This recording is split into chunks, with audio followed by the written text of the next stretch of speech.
በዚህ ቅጽበት ይህንን ቪዲዮ ማየት በአጋጣሚ አይደለም። ምናልባት አሁን በልብ ውስጥ በማትናገረው ጭንቀት አለ። ምናልባት ከጸሎት ቀዝቅዘሃል።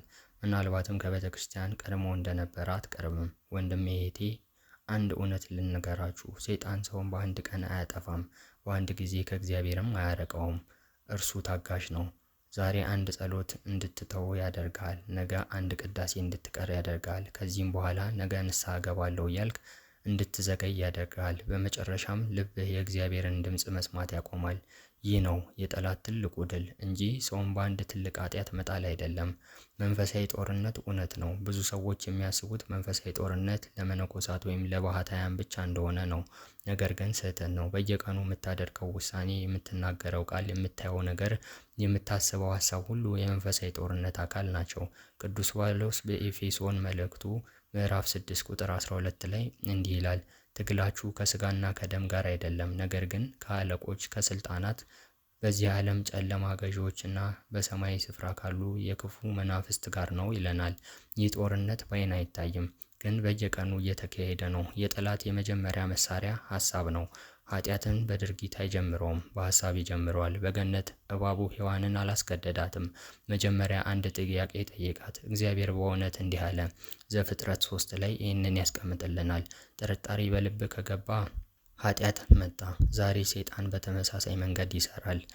ጸሎትህ ምን ይጠቅማል? ከዚህ ኃጢአት አትወጣም፣ ንስሐ አይቀበልህም። እነዚህ የእግዚአብሔር ድምጾች አይደሉም፣ የጠላት ማታለያዎች ናቸው እንጂ።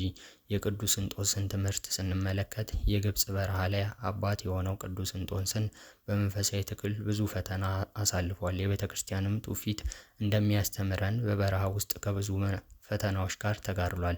ከዚህ ትግል የምንማረው አንድ ትልቅ ትምህርት አለ። ሰይጣን የሚፈራው የሰውን ጉልበት አይደለም፣ ከክርስቶስ ጋር ያለውን ህብረት ነው። ስለዚህ ጠላት ሁል ጊዜ የሚሞክረው ጸሎትን ማቋረጥ ነው። ምክንያቱም ጸሎት ሲቀር ልብ ይደርቃል፣ ልብ ሲደርቅ ንስሐ ይርቃል፣ ንስሐ ሲርቅ ኃጢአት መደበኛ ይሆናል። በኢትዮጵያ የምናየው መንፈሳዊ ችግራችን ይህ ነው። ዛሬ ብዙ ሰዎች እግዚአብሔርን አምናለሁ ይላሉ፣ ግን ጸሎት የላቸውም። ቅዳሴ አይሳተፉም፣ መጽሐፍ ቅዱስም አያነቡም።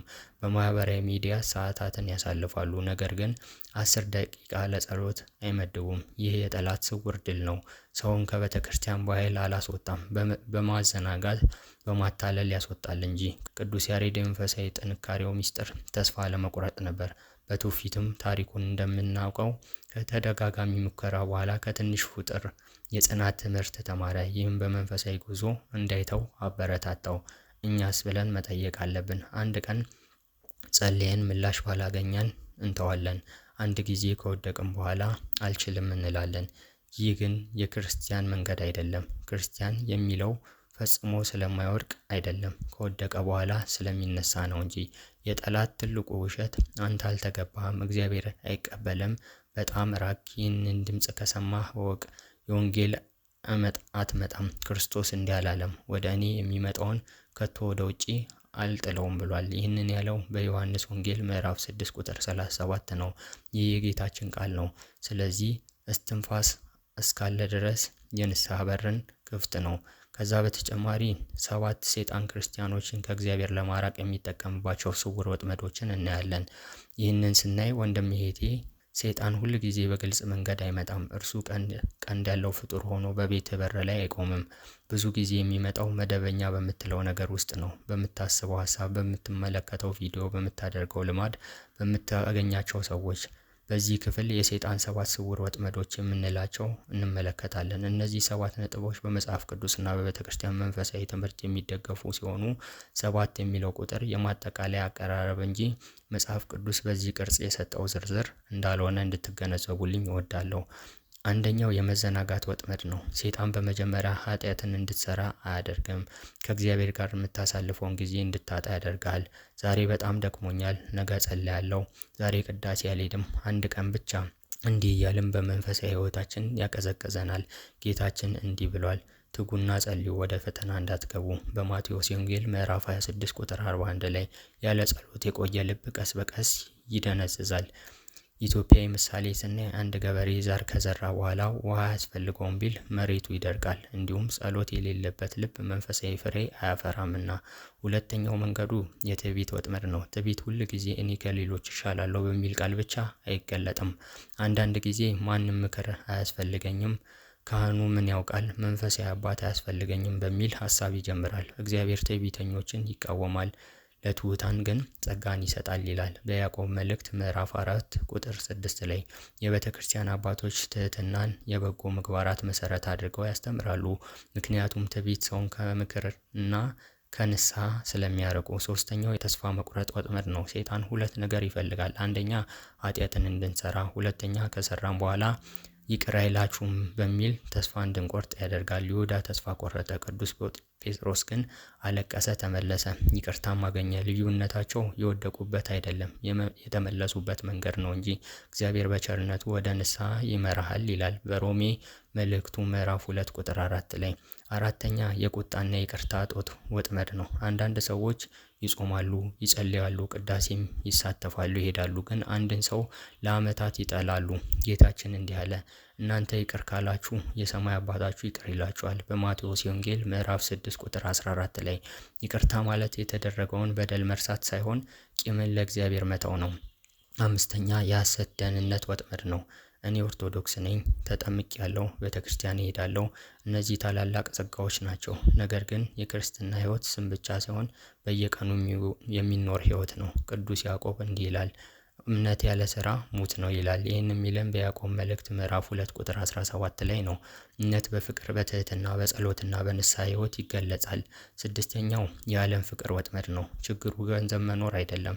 ችግሩ ገንዘብን ልብ ሲገዛ ነው። ችግሩ ቴክኖሎጂ አይደለም። ችግሩ ቴክኖሎጂ ከጸሎት በላይ ሲሆን ነው። በዓለም ያለውን አትውደዱ ይለናል በአንደኛ ዮሐንስ ምዕራፍ 2 ቁጥር 15 ላይ። ይህ ማለት ዓለምን መጥላት አይደለም። ልባችን ከእግዚአብሔር ይልቅ በሚያልፉ ነገሮች እንዳይታሰር የተሰጠ ማስጠንቀቂያ ነው። ሰባተኛ የዝምታ ወጥመድ ነው። ሕሊና ይወቅሳል፣ መንፈስህ ይናገርሃል፣ ነገር ግን ቆይ በኋላ ትላለህ። ንስሐ ታዘገያለህ፣ ጸሎትን ታዘገያለህ፣ መመለስን ታዘገያለህ። ዛሬ የምታዘገየው ውሳኔ ነገ የበለጠ ከባድ ሊሆን ይችላል። ዛሬ ድምፁን ብትሰሙ ልባችሁን አታደንድኑ ይላል በዕብራውያን መልእክት ምዕራፍ 3 ቁጥር 15 ላይ። ስለዚህ ወንድሞቼ እህቶቼ፣ ይህንን ድምፅ ከጽማዊ ቲዩብ የምትሰሙ ምናልባት ከእነዚህ 7 ወጥመዶች አንዱ በሕይወታችን አይተን ሊሆን ይችላል። ስለዚህ ይህንን ቪዲዮ እንድንፈራ አይደለም እንድንነቃ ነው። ምክንያቱም የጠላት ዘዴ የሚያውቅ ክርስቲያን በእግዚአብሔር ጸጋ ለመቆም ይበረታልና። ነገር ግን ይህን ሁሉ ካወቅን በኋላ አንድ ጥያቄ ራሳችን መጠየቅ አለብን። እነዚህ ወጥመዶች በተግባር እንዴት እንሰብራቸዋለን የሚለውን መልስ ያስፈልጋቸዋል። የሚቀጥለው ክፍል በትክክል ይህንኑ ይመልሳል። ስለ የንስሐ ኃይል፣ የጸሎት ሕይወት እንዲሁም የጾም ጥቅም፣ የቅዱስ ቁርባን ሚስጥርና መንፈሳዊ ጥበቃ በጥልቅ እንመለከታለን። የመንፈሳዊ ድልን መንገድ ወይም ከላይ የዘረዘርናቸውን የሰይጣን ወይም የዲያብሎስ ውጊያዎችን ለማሸነፍ እነዚህን ነገሮች እንደ ኦርቶዶክስ ተዋሕዶ በመጽሐፍ እንዲሁም አበው አስቀምጠውልናል። ሰይጣን የምናሸንፍባቸው 5 መንፈሳዊ መሳሪያዎችን ስንመለከት እንዴት እንደምንቋቋመው ማወቅ አለብን። የምስራቹ ዜና ግን ይህ ነው። ጌታችን ኢየሱስ ክርስቶስ እኛን ያለ መሳሪያ አልተወንም። ቤተ ክርስቲያን ለ2000 ዓመታት ቅዱሳን ያጸኑ መንፈሳዊ መንገዶችን ጠብቀን እንድንማር አድርጋናለች። አንደኛ የንስሐ ኃይል ነው። ሰይጣን በጣም የሚፈራው ምንድን ነው? ሰው ፈጽሞ ኃጢአት እንዳይሰራ አይደለም፣ ከወደቀ በኋላ ወደ እግዚአብሔር እንዲመለስ ነው። የንስሐ በር የጠላት ሰንሰለትን ይሰብራል። ንስሐ ማለት በኃጢአት መጸጸት ብቻ አይደለም፣ ልብን ወደ እግዚአብሔር መመለስ ነው። በሉቃስ ወንጌል በምዕራፍ 5 የተጠቀሰውን የጠፋውን ልጅ አስቡ። አባት እርሱን ለመቅጣት አልሮጠም፣ ለማቀፍ ሮጠ። ይህ የእግዚአብሔር ልብ ነው። ሁለተኛ የጸሎት ኃይል ነው። ቅዱሳን አባቶች ጸሎትን የነፍስ ትንፋሽ በማለት ይገልጹታል። ሰው መተንፈስ ካቆመ አካሉ እንደሚደክም፣ ጸሎት ሲቋረጥ ነፍሱ ትደክማለች። ጌታችን ራሱ ብዙ ጊዜ ወደ ገለልተኛ ቦታ ሄዶ ይጸልይ እንደነበር በሉቃስ ወንጌል ምዕራፍ 5 ቁጥር 16 ላይ ተቀምጦልናል። እርሱ የእግዚአብሔር ልጅ ሆኖ ጸሎት ካልተው እኛ እንዴት እንተዋለን? ሶስተኛ የጾም ሚስጥር ነው። ዛሬ ብዙ ሰዎች ጾምን ምግብ ከመተው ጋር ብቻ ያያይዙታል። ነገር ግን የቤተ ክርስቲያን ትምህርት ከዚህ ይበልጣል። እውነተኛ ጾም ምግብን ብቻ አይቀንስም።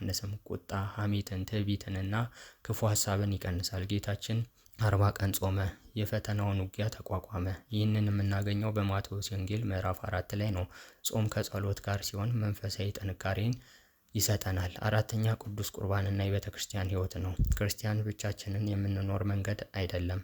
እግዚአብሔር በቤተ ክርስቲያን ኅብረት ውስጥ እንድንኖር ጠርቶናል። በተገቢው ዝግጅትና በንስሐ ቅዱስ ቁርባን መቀበል የመንፈሳዊ ሕይወት ማዕከል ነው። ጌታችን እንዲህ ብሏል፣ ሥጋዬን የሚበላ ደሜንም የሚጠጣ በእኔ ይኖራል፣ እኔም በእርሱ እኖራለሁ ብሏል። ይህንን ያለው በዮሐንስ ወንጌል ምዕራፍ 6 ቁጥር 56 ላይ ነው።